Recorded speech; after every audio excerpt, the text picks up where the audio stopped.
Nous allons donc passer ensemble une petite heure à parler du statut de l'auto-entrepreneur. Je vais laisser mon collègue se présenter. Donc, je suis Bruno Maléjac, je suis responsable des relations extérieures au RSI Bretagne, régime social des indépendants. Votre prochain régime, je pense.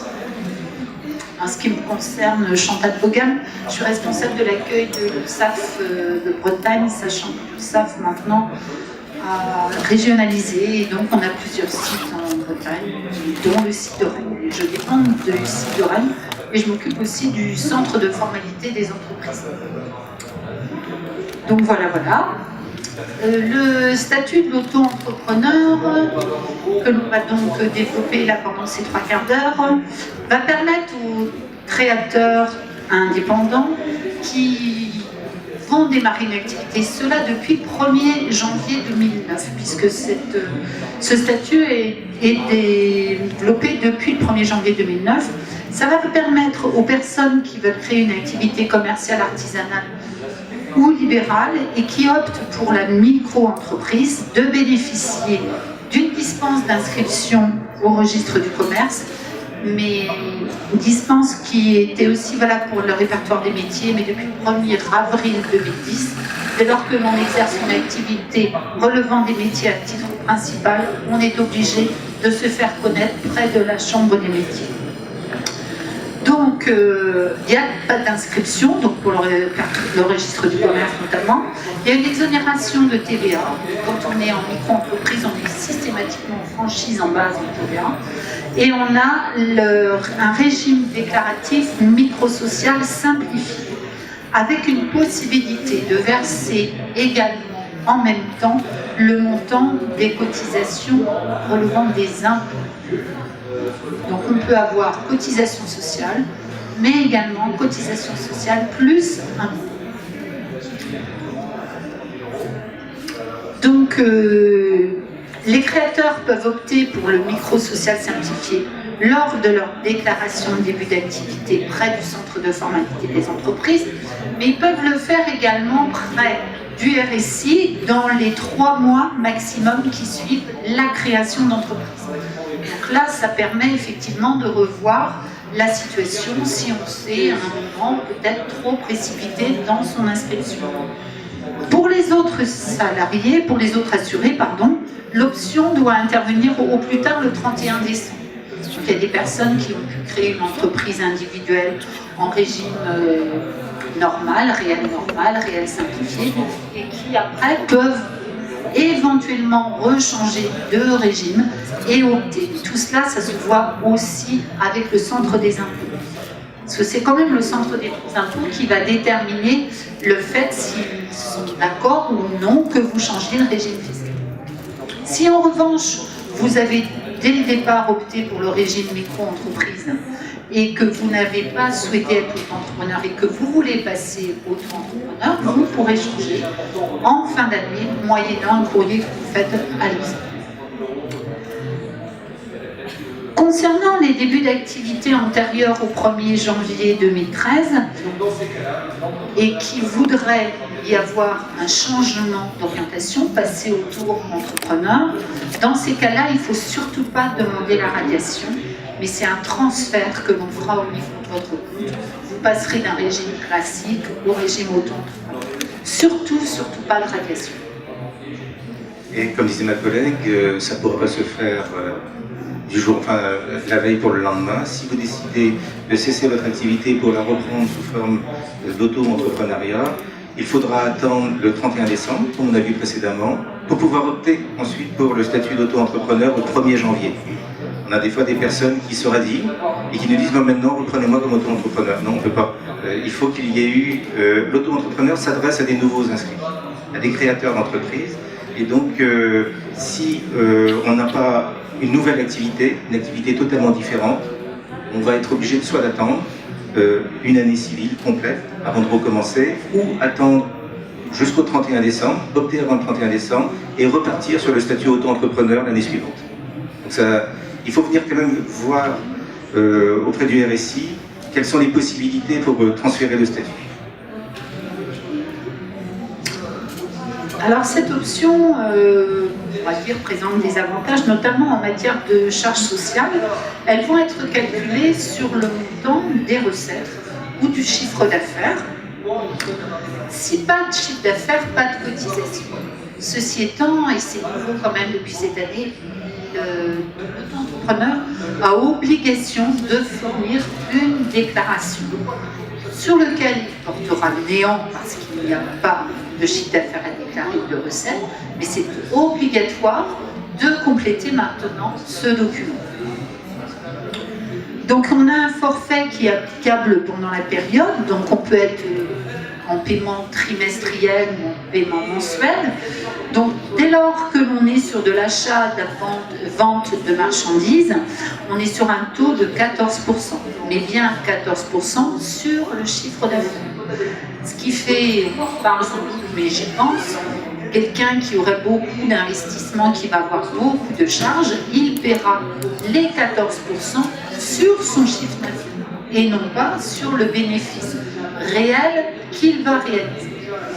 On a 24,6 pour les activités de prestation de services, également la même chose pour les autres activités de prestation de services qui relèvent du RSI, donc style auto-école, réflexologue, tatoueur, un certain nombre d'activités de ce type-là, et on a un taux de 21,3 pour les professions libérales relevant de la CIPAV. Alors la CIPAV, ça ne vous parle peut-être pas, la CIPAV c'est l'organisme de retraite pour les professions libérales qui ne soient pas des professions libérales, on va dire réglementées, donc, qui ne soient pas des professions médicales, qui ne soient pas des huissiers, tout ça. Il n'y a que certaines activités, professions libérales, qui peuvent prétendre au statut auto-entrepreneur. Bon là, par rapport à ça, aussi bien Bruno que moi-même, vous venez sur nos stands et on vous guidera par rapport à la profession que vous avez choisie. Surtout, quelquefois, c'est un petit peu complexe de déterminer si on est une réelle profession libérale ou si on est une profession rattachée au RSI. La frontière est bien mince et quelquefois des arbitrages ont été faits dans le passé pour dire que telle profession devait être rattachée au RSI, alors que c'est une profession qui, par nature, est libérale. Les auto-écoles, par exemple, ou des professions paramédicales, bon, c'est du libéral. Mais par décret, ils ont été rattachés au RSI. Donc, il ne faut pas essayer de chercher une logique dans tout ça.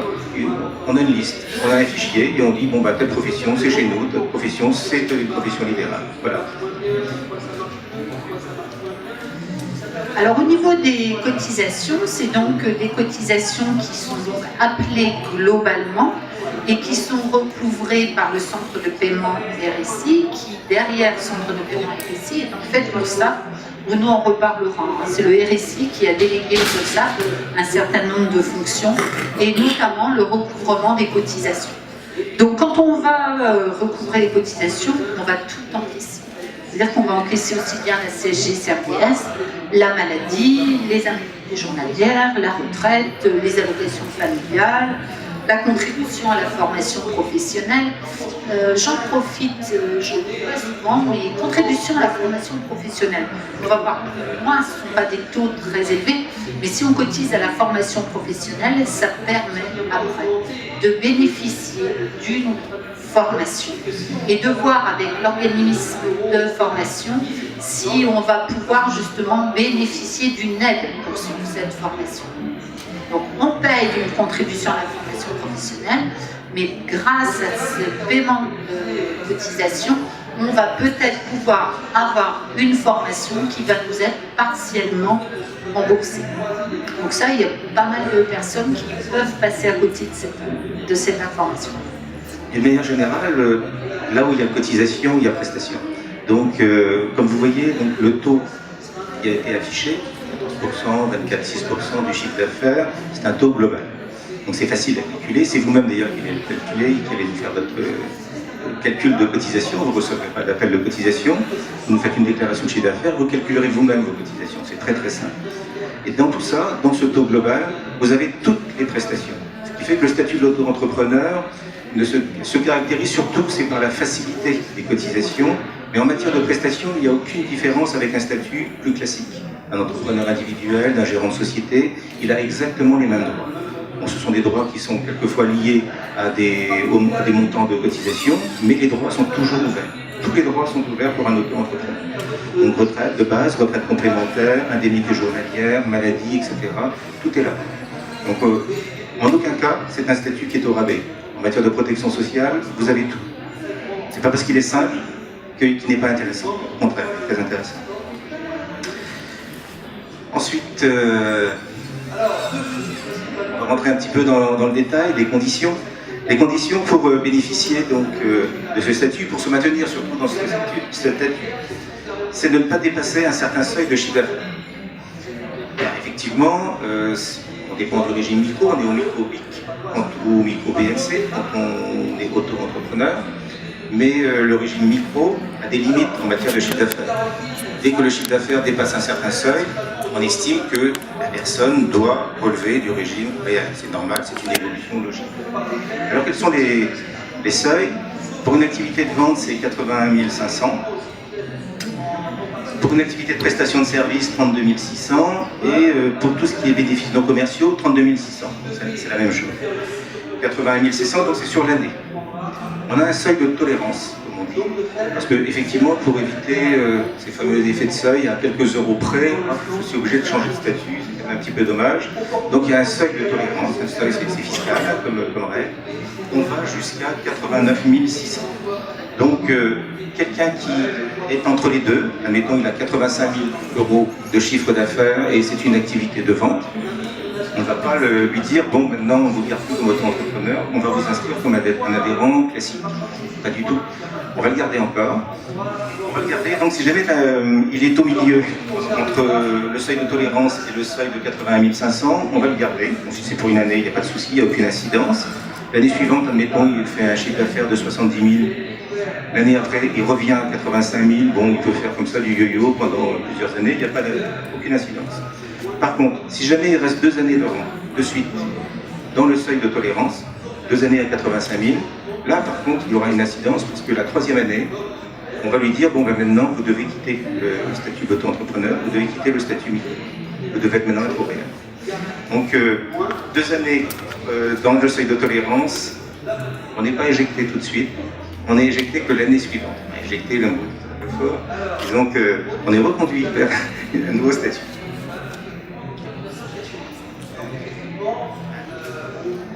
Donc, comme disait ma collègue, quand on choisit de cotiser comme auto-entrepreneur, on a aussi d'autres options. On a bien sûr la cotisation forfaitaire en matière de cotisation de sécurité sociale, qui vous offre une protection sociale complète, mais aussi on peut choisir le versement libératoire fiscal. Versement libératoire fiscal, quel est l'intérêt? On se met à jour de la partie fiscale, de ses obligations fiscales. Donc on se dit, bon ben au moins cette partie-là, j'aurais pas besoin de payer une deuxième fois. Je sais déjà où j'en suis, c'est rapide, c'est simple surtout, c'est un taux forfaitaire. Donc on prend ou on prend pas. Par contre là, ce n'est pas une obligation. Quelquefois on a des personnes qui pensent que parce que c'est proposé, c'est obligatoire. Pas du tout. Seule la cotisation sociale, les 14% ou les 24,6 sont obligatoires. Le versement libératoire fiscal, lui, est facultatif. C'est une décision personnelle. Quelquefois c'est intéressant, quelquefois ce n'est pas intéressant. Alors on nous pose la question, on nous dit mais qu'est-ce que je fais? Je prends pas. Posez-vous la question, est-ce que vous payez de l'impôt? Oui, je paye l'impôt sur le revenu, oui, je pense qu'avec mon activité, je vais payer de l'impôt sur le revenu. Bon, dans ce cas-là, c'est très intéressant, le versement libératoire fiscal. On voit les taux, on va les voir tout à l'heure, ce sont des taux qui sont faibles, qui sont inférieurs aux tranches marginales d'impôt, les plus faibles. Par contre, si vous ne payez pas d'impôt et vous savez que pertinemment vous n'allez pas payer d'impôt sur le revenu, ça serait une erreur de prendre le versement libératoire fiscal parce qu'il est libératoire pour tout le monde. Et les impôts ne vont pas vous rembourser si vous n'avez pas d'impôt à payer. Donc vous avez payé, tant pis. C'est comme ça. Donc c'est une question à se poser d'abord. Est-ce que j'ai intérêt à le faire ou pas? Donc les taux pour les activités de vente c'est 1%, donc on rajoute, c'est 14 plus 1, on arrive à 15. Pour les activités de service, c'est 1,7 et c'est 2,2 pour les activités libérales. Donc ça ne relève pas du RSI, ce sont les fameuses professions libérales rattachées aux professions libérales. On va parler de la caisse de retraite CIPAD, donc ceux qui dépendent de la CIPAD. Ceux qui dépendent du RSI, ils auront le choix entre 2 taux, le 1% ou le 1,7%.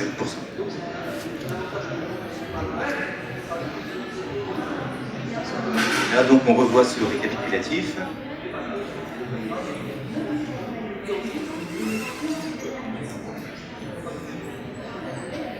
Et il faut aussi, on a pris le versement libératoire fiscal, additionner les deux. Donc vous avez des lignes qui vous sont indiquées dans votre déclaration de chiffre d'affaires. C'est très très bien fait, hein, c'est très simple. Quel est le chiffre d'affaires de la vente? Ok. Est-ce que vous avez donc le versement libératoire fiscal? Le taux est indiqué en face. Et vous complétez. Vous avez le chiffre d'affaires, le taux. Vous faites la multiplication vous-même et vous savez exactement le montant de la cotisation à régler. Donc on a 4 cas de figure. Soit on fait de la vente, c'est 14% plus 1% pour la partie fiscale. Prestation de service, 24,6, ce qu'on a vu, plus 1,7% pour la partie fiscale. Les impôts ne font pas de différence entre une profession libérale rattachée au RSI ou une profession libérale qui dépend d'une caisse profession libérale. Donc c'est pour ça qu'on est obligé d'avoir 4 cas de figure. Donc si jamais c'est une profession libérale qui est rattachée au RSI, on a 24,6 et 2,2. Si par contre la personne dépend principale, ce n'est pas le même taux, ça sera 21,3, mais c'est toujours 2,2. Donc on est dans un des 4 cas de figure. Excusez-moi. Ah pardon. On laissera du temps pour les questions si ça ne vous pose pas de problème, ça va être un peu plus facile. Regardez-les bien. Pour l'activité, donc, pour la partie formation professionnelle, donc c'est obligatoire, donc c'est obligatoire depuis 2011, tant mieux, parce qu'on était dans une situation un peu bizarre, on avait, dans certains endroits, les auto-entrepreneurs, avant 2011, avaient droit à des formations, d'autres endroits n'avaient pas le droit parce qu'il n'y avait pas de cotisation, donc c'était un peu un flou complet. Et là maintenant, depuis 2011, on cotise et on a des droits, et il faut faire valoir ces droits. Si jamais donc, on est dans l'artisanat, c'est la chambre des métiers, on va voir la chambre des métiers, un catalogue, et vous êtes pris en charge, ils vous disent ce qu'il en est. Si jamais c'est plutôt une activité commerciale, à ce moment-là, vous vous rapprochez pour une aide. Il n'y a pas de catalogue particulier, c'est une aide qui est donnée. C'est auprès de l'AGFIS. AGFIS, A-G-E-F-I-C-E. Vous allez sur Internet, vous tapez, alors on vous demande de taper votre code postal, et il vous indique le site le plus proche. Alors ça change régulièrement, parce que ce sont des points relais en France, donc il y a pas mal d'évolutions. Vous allez sur Internet et là vous avez ça. Donc vous contactez la GFIS, ils ont besoin d'un dossier, vous complétez le dossier, et ils vont vous demander bien entendu une attestation comme quoi vous avez bien payé la cotisation de formation professionnelle. Là, vous le demandez. Actuellement, c'est auprès de nos collègues RSI Centre de paiement, c'est-à-dire auprès de l'URSSAF, pour avoir toutes ces informations. L'année prochaine, ça sera intéressant, on pourra la télécharger sur Internet. Et l'année prochaine seulement. Donc, la déclaration de chiffre d'affaires est obligatoire. Auparavant, effectivement, quand ça a été lancé en 2009, on indiquait bien, si vous n'avez pas fait de chiffre d'affaires, vous ne déclarez rien. Ok, mais on était toujours dans l'ambiguïté. Est-ce que c'est un oubli ou pas? Là, maintenant, c'est clair, les personnes doivent déclarer, même s'ils n'ont pas fait de chiffre d'affaires. Donc, ils mettent 0. C'est tout, ils nous retournent donc leur fiche. Si jamais ils ne font pas cette fameuse déclaration à 0, nous, que va-t-on faire? On va faire une taxation d'office, qui est d'ailleurs assez dissuasive. En général, les gens réagissent, ils disent non, je me suis trompé, c'est 0, donc voilà ma déclaration. Et donc il faut toujours ramener son courrier, son papier. On peut donc payer mensuellement ou trimestriellement. C'est un choix qui est fait. Bon, si comment dire, on n'aime pas trop faire des formalités administratives trimestriellement, ça peut être pas mal. On fait 4 déclarations par an, ça va, c'est pas trop complexe. Sinon, il faut se tenir à sa déclaration mensuelle. Il y a des avantages et des inconvénients dans chacune des formules. De toute façon, au final, on cotise de la même manière. Alors l'intérêt, c'est donc du statut aussi, c'est qu'il n'y a pas de régularisation dans les cotisations d'auto-entrepreneur. Une cotisation d'adhérent, donc l'entreprise individuelle, donc gérant de société, lui, il va payer sa cotisation en 2 temps. D'abord, il y a une partie provisoire. Je paye sur des revenus que j'ai réalisés 2 ans avant, et je suis régularisé dès que j'ai eu connaissance des revenus. Un petit peu comme les impôts. On paye à titre provisoire et on est régularisé ensuite. Ou comme EDF. Là, c'est totalement différent. On paye sur un chiffre d'affaires effectivement réalisé, donc on paye sur un revenu connu. On on a fait sa déclaration sur un revenu connu, on n'a donc pas de régularisation. Pour la gestion, c'est très simple. Comme ça, une fois que c'est payé, on est à jour. Et on ne reviendra pas sur cette période-là. Alors que dans l'autre statut, tant qu'on n'a pas payé la régularisation, on ne sait pas vraiment où on en est. C'est soit en plus, soit en moins. Là, au moins, c'est clair. Ça plaît beaucoup, ça, cette absence de régularisation plaît beaucoup. C'est la simplicité, d'ailleurs, dans le statut qui plaît beaucoup. Parce qu'en matière d'auto, il n'y a pas de grande différence par rapport à un adhérent classique. Alors qu'il n'y a pas de minimum de cotisation. Alors qu'un adhérent classique, il y a toujours des cotisations à payer, même s'il est à zéro. Et là, donc, il n'y a pas de cotisation s'il n'y a pas de chiffre d'affaires. Mais surtout, c'est la simplicité qui plaît. Donc, on ne reçoit pas d'appel de cotisation, on le fait nous-mêmes, tellement c'est simple. On a un chiffre d'affaires, on calcule nous-mêmes sa cotisation, et on envoie son chèque. Et puis c'est tout, ça s'arrête là. Alors par contre, quelqu'un qui était auparavant donc inscrit, gérant de son affaire, et il est passé auto-entrepreneur, qu'on évoquait au tout début. Il faut savoir que son ancienne activité, elle sera régularisée. Donc il aura une régularisation de cette ancienne activité. Et il n'aura aucune régularisation après pour la nouvelle activité. On va bien faire le distinguo entre les deux activités. Les auto-entrepreneurs aussi peuvent bénéficier de l'ACRE. Alors, sur le salon, c'est peut-être un des mots que vous avez prononcé, l'acronyme le plus prononcé peut-être sur le salon, l'ACRE. Est-ce que j'ai droit à l'ACRE ou pas? Donc, ce sont nos collègues de Gersal d'ailleurs qui peuvent vous renseigner le mieux, pour savoir si vous avez le droit ou pas, compte tenu de la situation. Donc l'ACRE, c'est l'aide aux chômeurs, créateurs et repreneurs d'entreprises. C'est très très intéressant. Déjà, dans un cas général, c'est une prise en charge d'une partie des cotisations. Pour l'auto-entrepreneur, c'est différent. C'est une autre logique. C'est un taux de cotisation minoré. Donc on a parlé tout à l'heure des taux 14%, 24,6%, 21,3%. Eh bien, quand on a l'ACRE, on va avoir un taux minoré pendant 3 ans. La première année, le taux minoré est réellement minoré. C'est du 75% de minoration, donc c'est quand même pas mal. Vous êtes par exemple commerçant, au lieu de payer 14%, vous aurez un taux de 3,5% de chiffre d'affaires. 3,5%, pas mal. Deuxième année, 7%. Troisième année, 10,5%. Et ensuite, on arrive à 14%. Alors, ce n'est pas sur 3 ans réellement. La première période, et ce ne sont pas des années, la première période, c'est le trimestre en cours et 3 trimestres complets. Je commence mon activité, par exemple, le 5 décembre. Ma première période, c'est-à-dire la période où je serai à 3,5, elle va commencer donc à partir du 5 décembre et elle va s'arrêter au 30 septembre. D'accord? La deuxième période va commencer au 1er octobre jusqu'au 30 septembre de l'année suivante. Et la troisième période, pareil, 1er octobre au 30 septembre. Quelqu'un qui a commencé en tout début de trimestre, admettons il a commencé le 2 octobre, à sa première période, ce sera du 2 octobre au 30 septembre aussi. Donc on voit l'intérêt, dans ce cas-là, quand on a l'âge, de commencer le plus tôt possible dans le trimestre. À 2-3 jours près, on peut faire un trimestre. Surtout que le taux est particulièrement réduit. Ça, c'est une donnée à prendre en compte quand on s'installe. Quelquefois, un jour de près, ça peut être utile soit d'avancer, soit de reculer la date.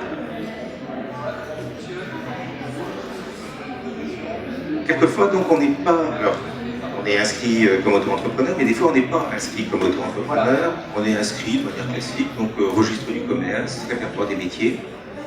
Et on bénéficie du régime micro, c'est-à-dire on n'a pas opté pour le réel simplifié au niveau fiscal. On est au régime micro BIC, micro BNC. Okay. Si en plus on a l'ACRE, on bénéficie de l'ACRE, si ces deux conditions-là sont réunies, sans qu'on ait à formuler la demande, automatiquement on va passer au micro-social simplifié pour le RSI. Le RSI vous fera passer comme si vous étiez auto-entrepreneur. C'est-à-dire, on ne fera pas de différence entre une personne qui a opté pour être auto-entrepreneur, elle dit je m'inscris comme auto-entrepreneur, et on a une autre personne qui s'est inscrite comme commerçant. Elle a décidé donc de rester au régime micro, et elle a l'ACRE classique. Elle bénéficiera aussi des taux réduits donc pendant les 3 ans, et elle restera sur ces taux forfaitaires. Donc officiellement, cette personne-là n'est pas auto-entrepreneur, mais ceci dit, elle bénéficie tout de même du statut d'auto-entrepreneur. Il n'y a pas qu'elle a de la loin de là, elle sera un véritable commerçant ou un véritable artisan, avec les autres obligations et les autres avantages aussi qu'apporte le statut. Mais par contre, en matière sociale, le calcul des cotisations se fera de manière forfaitaire. Et si vous apercevez que le RSI n'a pas tenu compte du fait que vous étiez au régime micro et que vous avez l'ACRE, il faut venir nous voir, parce que l'ACRE, on sait, vu que ce sont nos collègues qui le gèrent, et c'est donc c'est sur le compte, ça apparaît. Et quelquefois, on n'a pas l'information comme quoi vous êtes au régime micro-BIC. Ça, il faut nous le signaler, et on corrige aussitôt, bien sûr.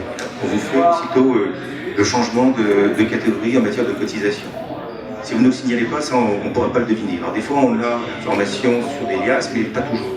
Ou des fois, on n'a pas fait le rapprochement, il peut se passer plein de choses. Donc c'est les données, mais on peut aussi perdre le bénéfice de l'ACRE. Ça peut arriver, notamment si on dépasse un certain seuil de chiffre d'affaires. Un régime classique, disons, on ne perd pas l'ACRE. Vous dépassez, c'est pas grave, on vous demandera des cotisations sur la différence, parce qu'on a une exonération de charges jusqu'à un certain montant. Un auto-entrepreneur ou quelqu'un qui est au micro-social simplifié, lui, si jamais il dépasse un certain seuil de chiffre d'affaires, va perdre le bénéfice de l'ACRE. Imaginons qu'il perde le bénéfice de l'ACRE dès la première année. Oui, de la deuxième année, de la troisième année. Et bien il a perdu l'ACRE. Tout simplement. Donc, on va lui appeler des cotisations sur des bases classiques. Imaginons qu'il soit, je sais pas, il est en deuxième année et il est dans la phase intermédiaire, c'est-à-dire il est à 85 000, l'exemple qu'on a pris tout à l'heure. Il a perdu l'ACRE, il est en deuxième année. Ok. Il reste toujours auto-entrepreneur, parce que bon, ça fait qu'un an, il est dans le seuil de tolérance. Mais bon, à quelques euros près, il a perdu cet avantage-là. Donc, faire attention à ça aussi.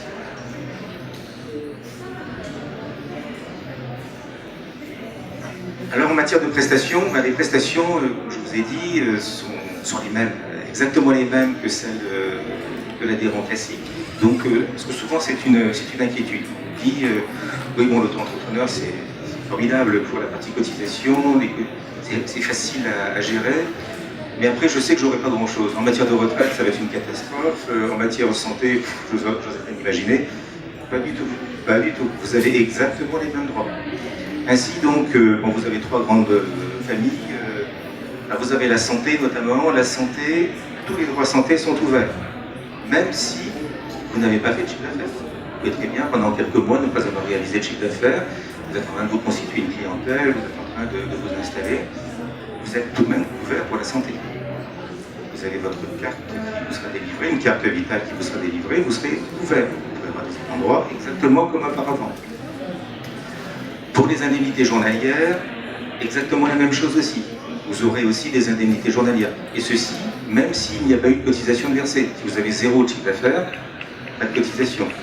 Les droits vont tout de même être ouverts dans les mêmes conditions. Les conditions pour bénéficier donc des indemnités journalières, je vais y venir un peu plus loin, il y en a quelques-unes, mais ce sont les mêmes conditions que pour n'importe quelle autre activité. Il n'y a pas de différence. En matière de prestations, là, pour nous, vous n'êtes pas un auto-entrepreneur, vous êtes un ressortissant de RSI. Prestation maternité, de même. Là, par contre, il n'y a aucun délai particulier. Dès que la personne donc, peut bénéficier, la femme peut bénéficier de cette prestation, elle a le statut, elle est affiliée au RSI Bretagne, elle percevra donc les indemnités donc, maternité. Donc c'est exactement la même chose, le même montant. Parce que les indemnités maternité ne sont pas, comment dire, soumises à cotisation et ne sont pas calculées par rapport aux revenus réalisés. Ce sont des montants forfaitaires. Donc ce sera exactement le même montant forfaitaire qui sera donné. Alors je reviens sur les indemnités journalières, je vais zoomer là-dessus. Donc indemnités journalières, comment on fait pour les percevoir? Déjà, il faut envoyer son arrêt de travail.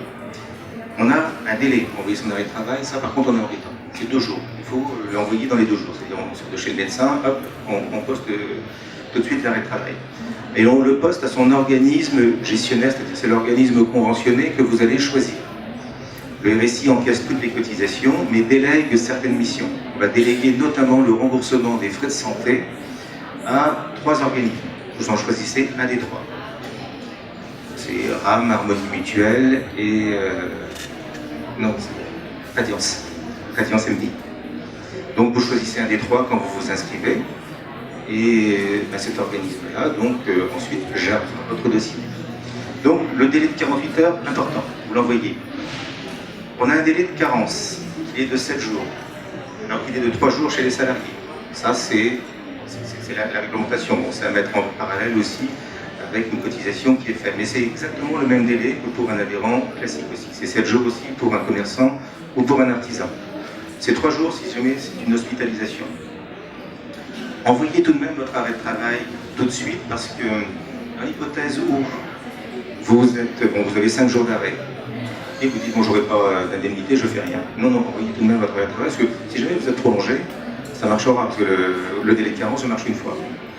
Si vous voulez avoir pour la prolongation, il faut l'envoyer quand même dès le premier jour. Vous avez donc un minimum et un maximum de versés. Minimum 20,29 €, maximum 50,73 €. 20,29 €, ça par exemple, c'est pour les adhérents qui n'ont jamais cotisé ou qui ont cotisé de manière très faible. Mais on peut très bien être dans l'hypothèse où la personne n'a pas fait de chiffre d'affaires. Elle aura tout de même le minimum en matière d'indemnité journalière. Les droits sont toujours là. Donc c'est important. Chose à savoir aussi pour les indemnités journalières, la première année, on ne verse pas d'indemnité journalière. Pourquoi? Parce qu'il y a un décalage quand les gens seraient dit pendant un an ils peuvent en percevoir après, donc ce décalage-là on le retrouve au début aussi. Donc pas d'indemnité pendant un an, seule exception à la règle, j'étais salarié et je deviens indépendant. Là, compte tenu de la continuité de l'activité, il y a une dérogation à la règle, on peut percevoir les indemnités. Sinon, il faut attendre un an avant de les percevoir.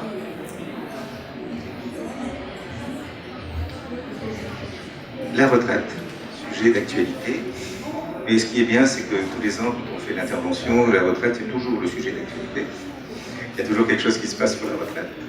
Donc, la retraite. Donc, vous savez qu'en matière de retraite, il y a une notion importante, ce sont les trimestres. Il y a des inquiétudes chez les auto-entrepreneurs, ils se demandent comment ça va se passer pour leur retraite. Est-ce que j'aurai des trimestres? Est-ce que ça ne va pas, perturber mon dossier, pérer mon dossier?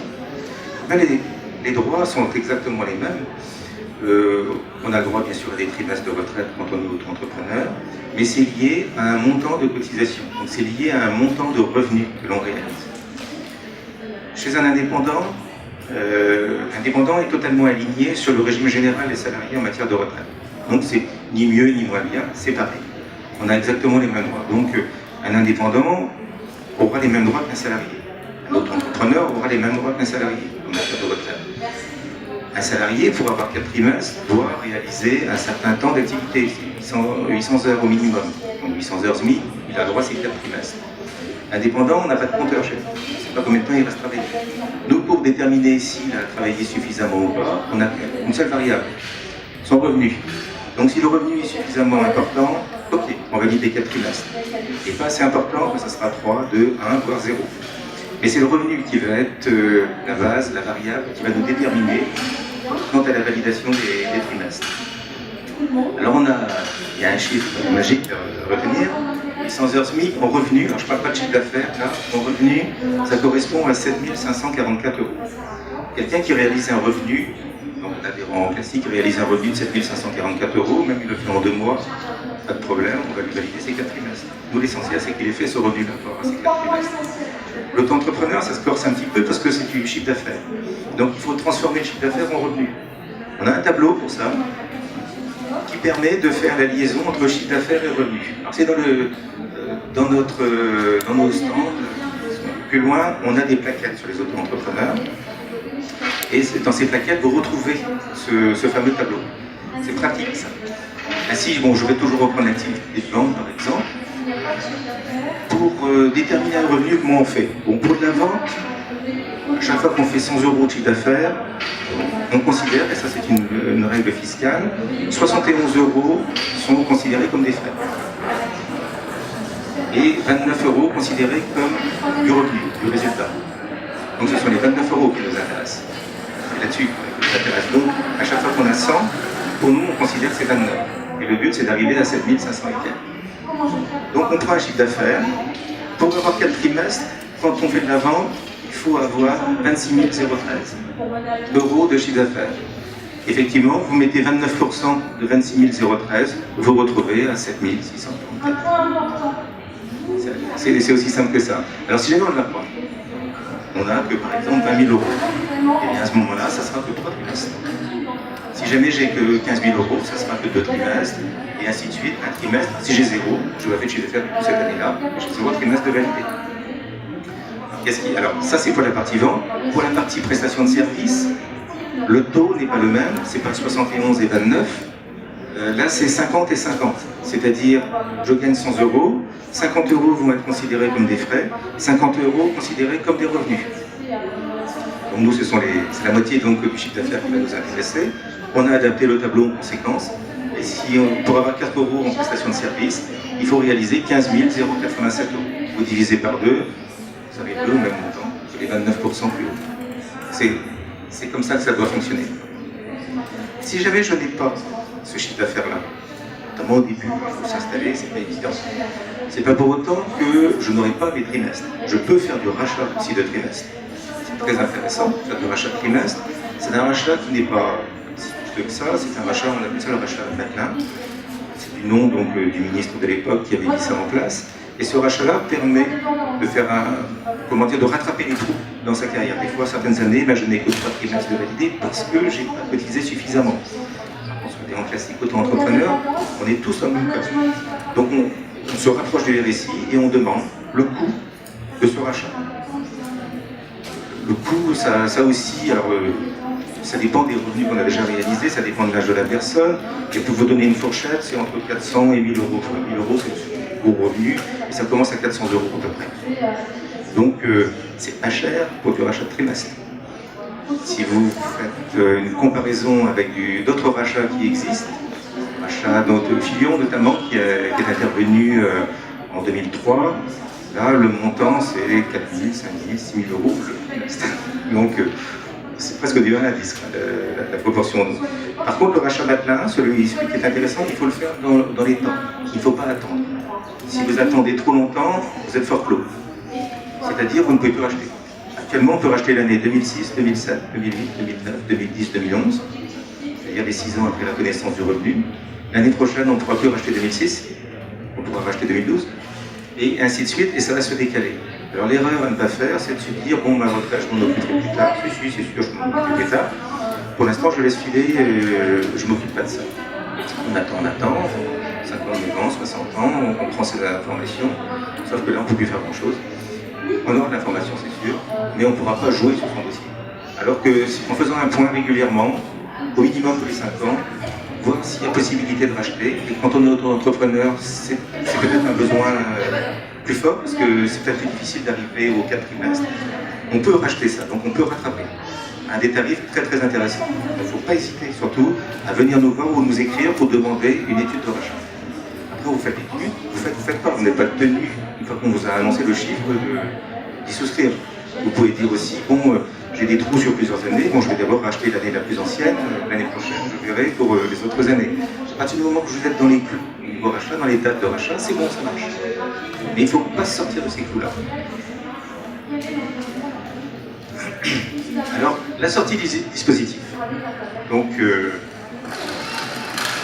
la sortie, donc, alors, pour l'instant, alors vous savez qu'il y a beaucoup de discussions actuellement sur le statut d'auto-entrepreneur, mais ça discute depuis 2000. Il faut relativiser aussi les choses. Le statut, donc l'option n'est pas limitée dans le temps. Parce que beaucoup de personnes, même qui sont venues aujourd'hui, nous demandaient mais combien de temps je peux rester comme auto-entrepreneur. Au jour d'aujourd'hui, on vous parle, c'est illimité. Tant que vous êtes dans les clous, pas de sortie, il n'y a pas de problème. Vous pouvez rester autant d'années que vous voulez. Donc ça vous correspond, pas de souci. Vous pouvez bien sûr dénoncer l'option et dire bon ben maintenant ça y est, je veux passer au réel, je veux arrêter ce statut-là. Qu'est-ce qui se passe? Nous on va vous conserver jusqu'au 31 décembre de l'année et au 1er janvier de l'année suivante, on vous appelle des cotisations, souvent une forme plus classique, que l'on connaissait auparavant. Donc mais il y a toujours l'année civile, comme disait ma collègue, c'est toujours l'année civile. On peut aussi donc sortir les dispositifs si par exemple on n'a pas réalisé de chiffre d'affaires pendant 24 mois. Si on n'a pas fait de chiffre d'affaires pendant 24 mois, bon, ça veut dire que ça ne marche pas, il faut arrêter aussi. Donc là c'est le RSI qui prend l'initiative et vous valide. Donc s'il y a une déclaration, il y a 24 déclarations, ou bien ce sont des déclarations trimestrielles, en 2 ans on n'a rien, on va dire. Personne n'a pas travaillé non plus, donc ça ne change pas grand chose. On peut aussi avoir une radiation si la personne, sortir du dispositif auto-entrepreneur, elle fait une attention d'activité. Cette activité-là ne relève pas du champ des auto-entrepreneurs. Elle a une activité en URL, en société. Alors, on ne peut pas avoir un bout en société et un bout auto-entrepreneur. C'est global. On n'a qu'un seul compte. Comme on n'a qu'un seul compte, donc tout de suite, là c'est du jour pour le lendemain, là on n'attend pas, c'est l'exception, on n'attend pas la fin de l'année. Dès le lendemain, hop, on fait passer la personne au statut festif pour l'ensemble de ses activités. Il n'y a qu'un seul compte.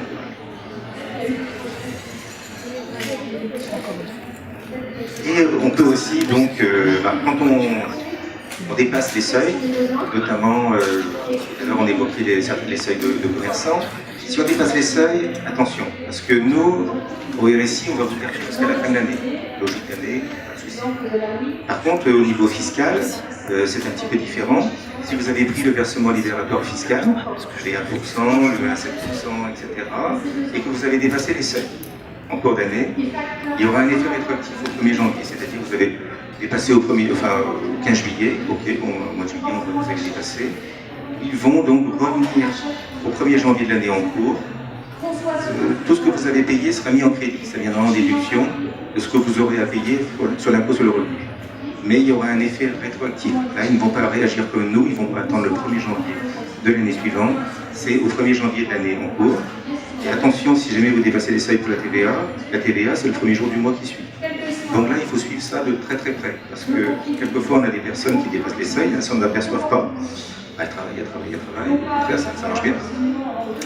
Et 4-5 mois après, elles reçoivent un courrier des impôts en disant vous avez dépassé les seuils, chez nous aussi, au même moment. Vous avez dépassé les seuils, donc un, vous n'êtes plus auto-entrepreneur, deux, vous n'êtes plus au régime micro. Comme vous n'êtes plus au régime micro, il y a 4-5 mois de TVA, là, maintenant on va vous faire un rattrapage, un rappel. Vous ne pourrez pas aller demander, bien sûr, à vos clients de payer la TVA. Donc c'est pour ça qu'il faut suivre votre compte régulièrement. En suivant, il n'y a pas de souci, on y arrive. En se faisant aider, autrement on y arrive aussi. Mais il ne faut pas laisser filer les choses, c'est ce que je veux dire. Alors on peut aussi dépasser les seuils de manière inattendue. Je commence mon activité en fin d'année. Okay. Je commence par exemple mon activité le 15 décembre. On a eu un cas une fois. Et la personne, bon, elle a eu un contrat, ça a bien fonctionné pendant quelques jours, donc elle a fait un certain chiffre. Ce chiffre-là, nous, on va le ramener sur l'année sur 365. Pas pour la cotisation. La cotisation, elle va payer exactement en proportion de ce qu'elle a gagné. Mais par contre, on va annualiser sa cotisation. On va annualiser plutôt sa cotisation. On va la ramener sur 365 pour la comparer au seuil. Imaginons qu'elle ait gagné, je ne sais pas, 5 000 € ou 10 000 € sur 15 jours. Vous ramenez ça sur 365 jours, vous dépassez, vous explosez complètement le seuil. Et alors la personne, elle a la meilleure surprise de voir, elle a perdu le statut d'entrepreneur. On a dit, mais j'ai 5 000 €, je suis bien, je suis en dessous du seuil, oui, mais année à l'année, c'est pas ça. Elle avait l'acte, elle a perdu l'acte aussi. Donc ça peut être assez rapide. On a eu des cas, donc il faut le savoir. Quand on commence en fin d'année, c'est une chose qu'on doit toujours avoir à l'esprit. Est-ce que, année à l'année, mon résultat me fait dépasser le seuil? Quand on commence en début d'année, ça va. Amener sur l'année, ça va tout seul. Et en fin d'année, vous commencez les cadeaux pour les périodes de Noël, parce que des fois on a des marchés les périodes de Noël. Il faut faire attention à ça. Parfois, ça peut être une opportunité, souvent ça peut être une menace. Par exemple, le vieillissement de la population, si vous êtes dans le service à la personne, ça peut être une opportunité, parce que les personnes âgées ont besoin de plus de services. Comme je disais, donc perte immédiate de la franchise TVA et effet rétroactif au 1er janvier pour le versement libératoire. Parce que la population vieillisse, normalement, les personnes âgées ne sont pas trop utilisées. Alors, le versement libératoire fiscal. Donc, quelqu'un a pris le versement libératoire fiscal, parfois je paye de l'impôt sur le revenu, autant payer un taux très élevé, même très intéressant ces taux-là. Qu'est-ce que je dois faire après pour ma déclaration de revenus? Il faudra déclarer tout de même si on a pris le versement libératoire fiscal, il faudra déclarer ce chiffre d'affaires-là sur sa déclaration d'impôt. La déclaration d'impôt, on l'a fait tous, tous les ans, c'est une 2042, comme on dit, là, si vous avez la curiosité de voir le chiffre, c'est 2042. Après, des 2042, il y en a pas. Et celle qui vous intéresse, vous, ce sera la 2042C. il y a les cases avec le versement libératoire fiscal. Donc il faut juste indiquer dans la case versement libératoire fiscal, vous avez pris cette option-là, et le montant du chiffre d'affaires. C'est pas fait pour vous faire payer 2 fois l'impôt, pas du tout. Vous ne paierez pas une deuxième fois l'impôt. Et par contre, les impôts ont besoin de ce chiffre-là pour calculer l'impôt sur les autres revenus que vous pouvez éventuellement avoir. Votre conjoint, par exemple, peut très bien être salarié. Et on a besoin de savoir quel est le montant global de vos revenus pour savoir quelle tranche on va appeler le conjoint. Sur le conjoint, moi, mettons, vous êtes marié femme, il n'y a pas d'enfant, il y a 2 parts. Si on bénéficie des 2 parts, c'est normal qu'on le compare aussi avec un revenu total. Donc c'est pour ça qu'il est logique que vous déclariez l'intégralité de vos revenus professionnels pour pouvoir vous permettre aux impôts de calculer correctement celui-ci. Et enfin, dernière chose, la cotisation foncière des entreprises. J'ai vu un article passer une semaine, ça bouge par rapport à ça. Alors, ce que j'en sais, on en est là pour l'instant. On est exonéré pour l'instant de la cotisation foncière des entreprises, donc l'année en cours et les 2 premières années. Cotisation foncière des entreprises, c'est un peu la taxe professionnelle. C'est une sorte de taxe professionnelle, mais avec un autre nom. Et ça peut, les montants peuvent être relativement importants. Après, ça dépend de chaque commune, ça dépend des minimums qui sont appliqués dans chaque commune. Et d'une commune à l'autre, on peut avoir des montants relativement importants. 100, 500, 600, 700 euros, voire plus. Des grosses villes. Donc, la visite officielle du salon va bientôt commencer. Rendez-vous à la place du salon. Merci.